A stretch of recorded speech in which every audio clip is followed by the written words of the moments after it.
Hey, Service Nation, so excited to be with you today. We are going to talk about how to get your service company to run without you. If you have been in the service business for any amount of time, you know, or if you're like me, I would take less money. I would do anything if I could get the daggum thing to run without me. So, really transition from a job, which is I do work and I get paid, to a business, which is I own this thing that creates money whether I'm there or not. So we're going to talk about that today because that is a super big, exciting one. Welcome everybody joining. I get to see you all there.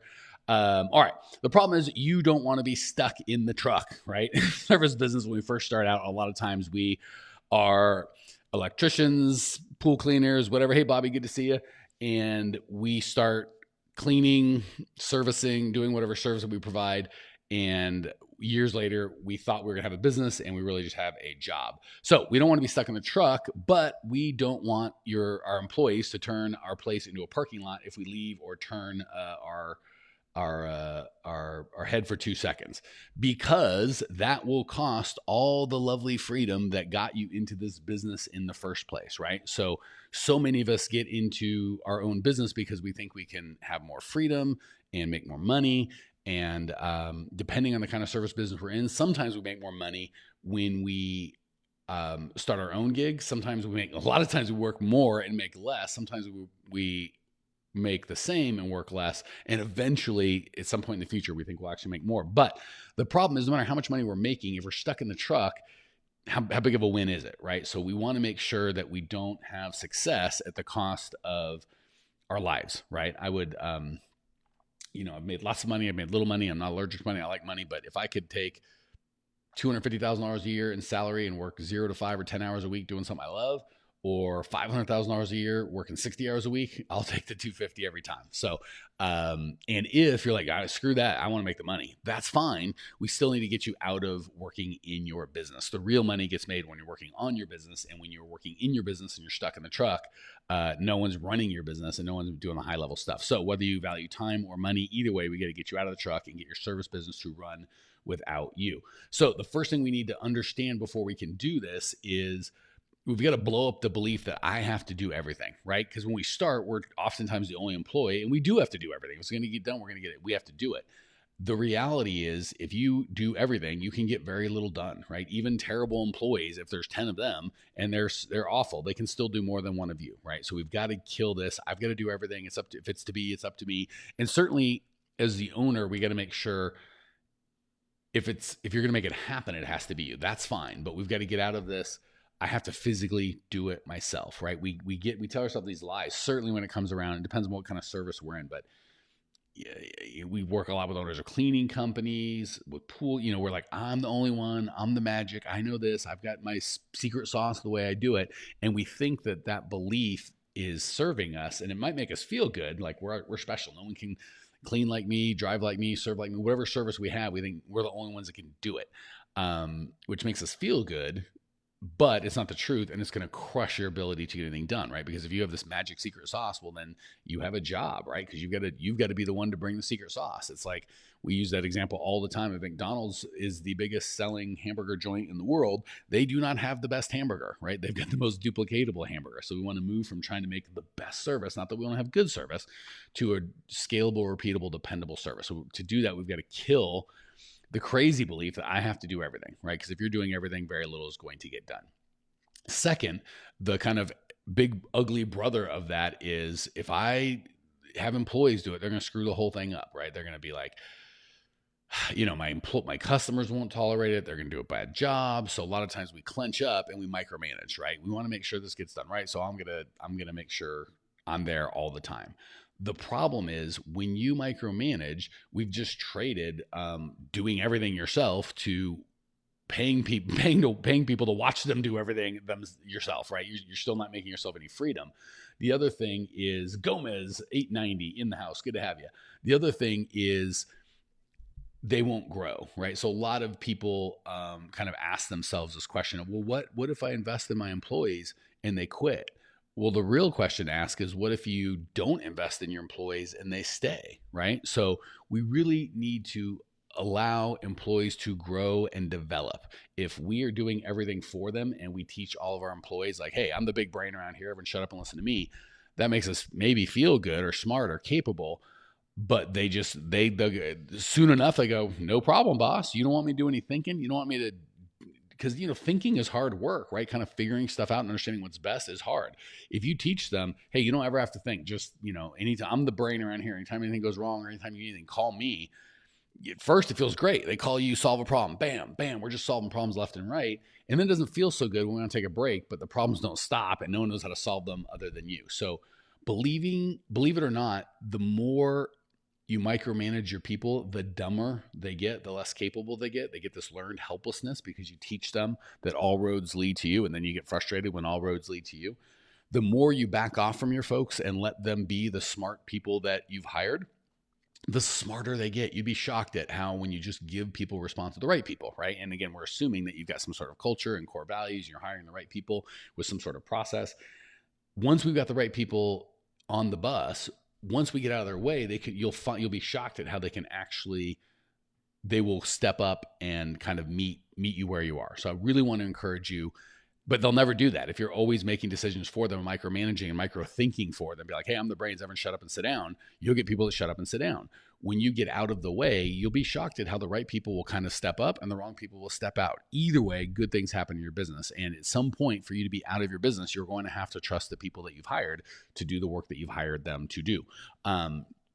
So as we start stepping out, we have to give up our grip on this belief that my job is to make other humans comply with what I want, right? If you feel like you're constantly pushing people, like, I always want, I understand the value of wearing uniforms, or I understand the value of a checklist, or, we're always as owners trying to get people to comply with the things that we want because we know how important they are. That is a dangerous place to live. And it's not fun and it's not profitable, and your people won't like you and you won't like them.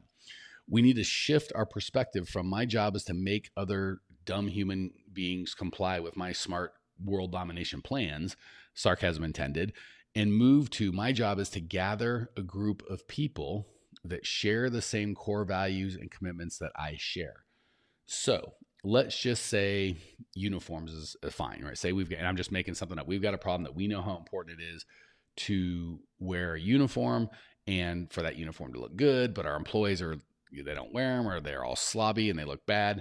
We can have that fight from now to the end of time, and I guess if we really put enough energy in it, we can win that battle. I'm doing huge air quotes on win, and make them comply.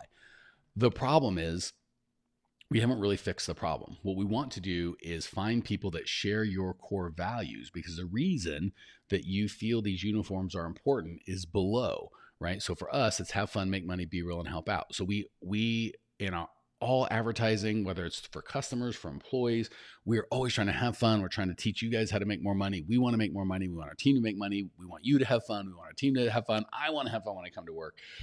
We certainly love helping out, and we are totally real, right? For those of you on this broadcast, some of you are going to be like, I love that dude. He's great. Other people are going to be like, he seems like a pompous jerk, or whatever you think. All that's fine, as long as you know that's the guy, right? Hopefully none of you are like, what a fake. I'm guessing he's super not that guy. It's me, right? Like it or leave it. So those are our core values. So if I find people that value those core values already, right? So if people don't share those core values, I can spend my life trying to make them believe or get into these, and they'll be frustrated with me and I'll be frustrated with them, and we are not going to get anywhere. Or I can just be really loud and live my life in business and at home with those have fun, make money, be real, help out. And I will naturally attract people that are attracted to that. Like, oh my gosh, I didn't know I could have fun at work. Or, man, this place is really real. I get to be myself. I don't have to put on a mask. Or, wow, it's okay to make money for myself and be proud of that and help other people make money. Wow, this is for me, right?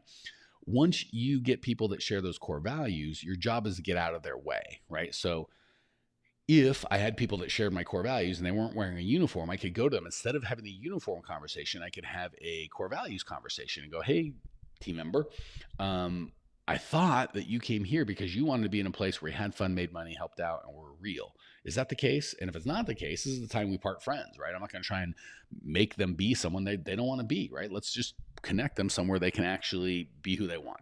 If they go, yeah, that's exactly why I'm here, now I can hold them accountable, go, great, let's walk through it. I notice you're not wearing your uniform, and when you wear it, it's all stained and whatever. And you just don't take good, or you don't tuck it in. You don't take care of it. How much fun is it for you? Maybe you feel that it's not fun to wear the uniform. Tell me. Maybe he or she might go, yeah, it isn't fun. I go, well, how much fun is this conversation? Not so much. How much fun is it for your other teammates to feel like they look good and they've put in the time and effort to wear their uniforms and look good, but they can't look good because you don't look good? Well, that's not fun. How about fun with customers who we've told we're going to have professional looking people coming out? Okay, so we agree it might be a little bit of fun for you not to wear a uniform, but it's not a lot of fun to have this conversation, to let down your fellow teammates, for us to not do what we say we're going to do for our customers. So we're violating having fun. How about being real, right? When we hired you, we told you to be a uniform. You said it'd be okay and you'd wear it. You're not doing that. So you weren't being real. We tell our people that you're going to show up looking good, and you're not showing up looking good. So you're making a liar out of everybody. That, we're violating the that piece of it. How about make money? Do you think you're going to make more money looking up tight and clean and looking the way you should, or less money that way? Of course you're going to make more money. Well, if you look up if you show up out of uniform looking ragged, do you think you'll make more money or less money? How about the company? Do you think we'll make more? Okay, so and you go through each core value and they realize, holy crap, I'm violating my own core values, right? So as long as we're trying to get them to do what I want, we're going to fail.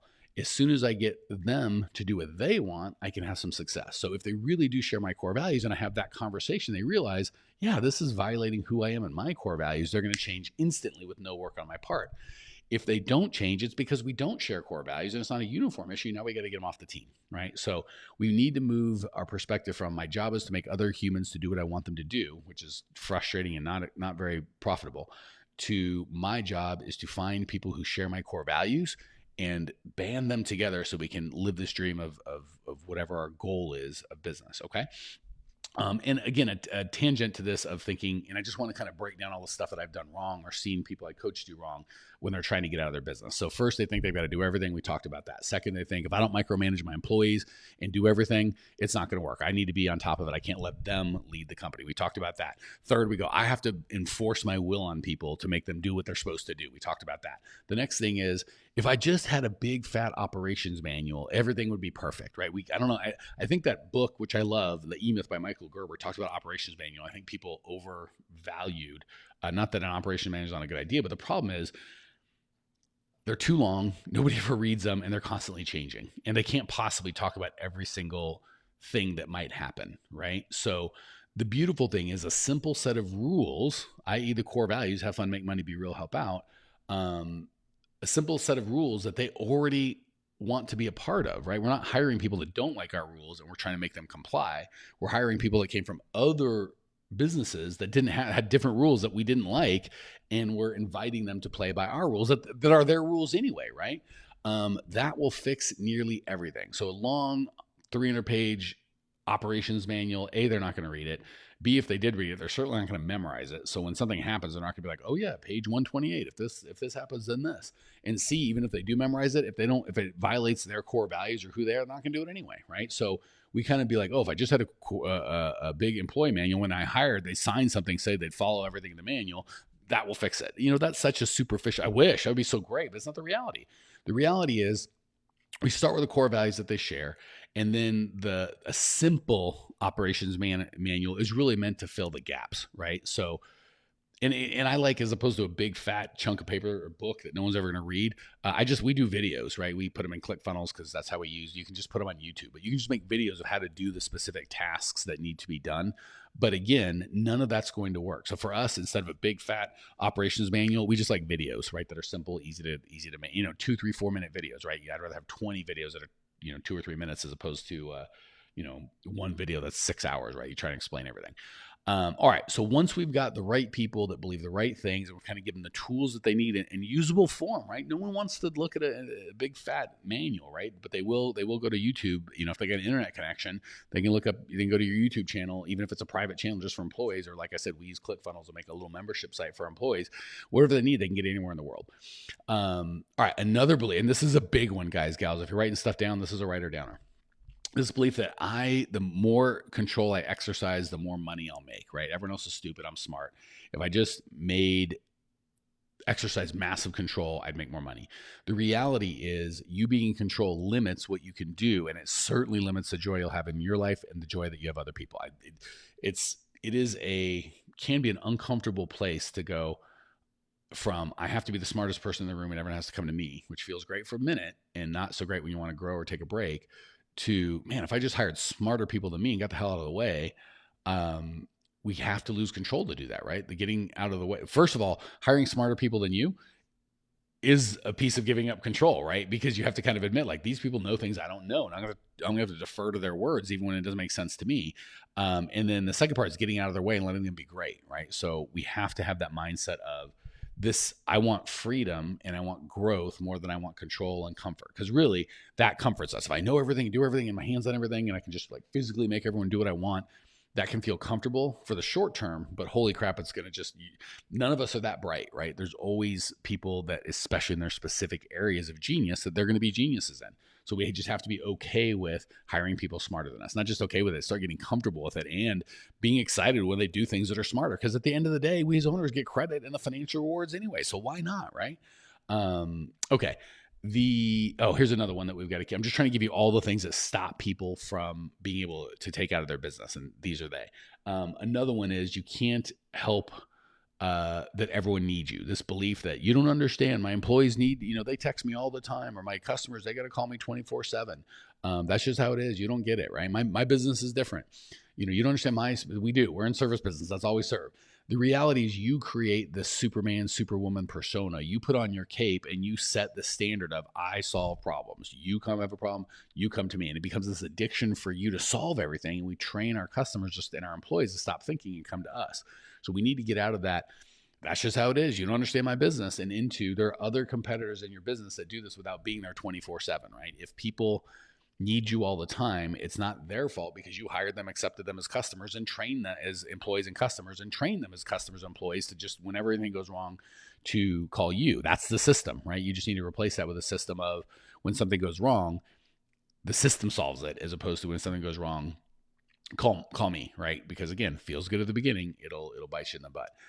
The last big belief we got to destroy is, we think in the back of our heads, right? Oh, I'm really a technician. God put me on this planet to be in the truck or to work in my company, right?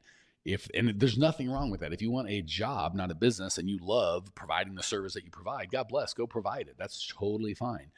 But if you're like, that's not what I want, I don't want to be a service provider, I want to be a business owner, that's fantastic. God probably put that in your heart to be, and that's who you're created to be. And there's a bigger calling and impact on your life, right? The only problem is that impact and that dynamic that you may have been created to make is probably just on the other side of your comfort zone, right? We get comfortable with, I'm really good at providing the service, so that's what I'm going to do. But if we want to get free from our business and have us run it as opposed to it run us, we've got to step out of our comfort zone of being a technician and into being a leader. And the cool thing is just be clear on your core values, attract people that share them, and have a goal that you guys are all going to. The beautiful part is once you get this done, it's not just the freedom, it's the money, right? And you can use that freedom to do what you want. So we help coach lots and lots of people to get to the point where like, holy crap, I've been working 50, 60 hours a week my whole life. Now with the systems and processes and culture I've created, I'm totally free. I'm out. What do I do? And you get two options. One, you can be like, I'll take the X amount per year without much work, right? I spend 5, 10, 15 hours a week working, and I like that. I'm going to continue doing it. Or we might go, holy crap, I'm going to take the 20 or 30 or 40 hours I used to spend working in my business and work on it, create bigger systems, and then you can really grow. But as long as you're stuck in the truck, you cannot grow your business. So we just got to grow you and your leadership. And that's exactly what we've been talking about today. And then we can get you out of the truck. So if you are digging that and you're like, holy heck, this is what I need, we've got all sorts of resources for you. You can go to growmyservicecompany.com. You can sign up. I think you get a copy of my book. Follow us on Instagram. And if you direct message me on Instagram, just like, hey, I subscribed to the show. I rated, I reviewed, I turned a friend onto it. I'll get you a free copy of my book. And like I said, go to Grow My Service Company. There's a free Facebook group, all sorts of resources. We are here to help you, Service Nation, not just make more money, but get out of the truck and have more freedom. So appreciate the heck out of every one of you. Talk soon.